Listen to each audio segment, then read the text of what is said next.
ಮೊಮ್ಮಗಳ ಜೊತೆ ಡ್ರಾಯಿಂಗ್ ಮತ್ತು ಪೇಂಟಿಂಗ್ ಮಾಡೋದು ಅಂದರೆ ಬಹಳ ಒಂದು ವಿಶೇಷ ಅನುಭವವಾಗಿತ್ತು.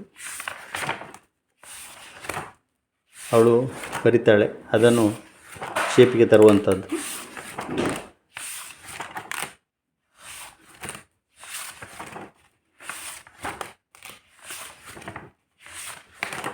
ಕೆಲವು ಬಾರಿ ಪೇಂಟಿಂಗ್, ಕಲರ್ ಪೇಂಟಿಂಗ್ ಬೇಕು ಹೇಳ್ತಾಳೆ. ವಿಚಾರಗಳನ್ನು ಅದಕ್ಕೆ ಬರೆದಕ್ಕೆ ಕತೆ ಹೇಳುವುದು, ಅದನ್ನು ವಿವರಿಸುವುದು. ಇಲ್ಲೀಗ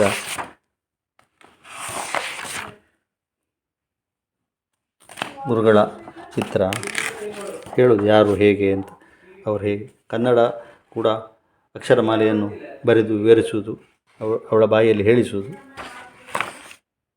ಫಾಕ್ಸ್ ಆ್ಯಂಡ್ ದ ಗ್ರೇಪ್ಸ್, ನರಿ ದ್ರಾಕ್ಷೆ ಹಾರಿ ಹಾರಿ ಸಿಗದಾಗ ಹುಳಿ ಎಂದು ಹೇಳುವಂಥ ಕತೆ, ಅದನ್ನೆಲ್ಲ ವಿವರಿಸುವುದು. ಇದೆಲ್ಲ ಮಾಡಿ ತೋರಿಸುವುದು. ಐಸ್ ಕ್ರೀಮ್ ಹೇಗೆ ಅಂತ ಬರೆದು ತೋರಿಸುವುದು.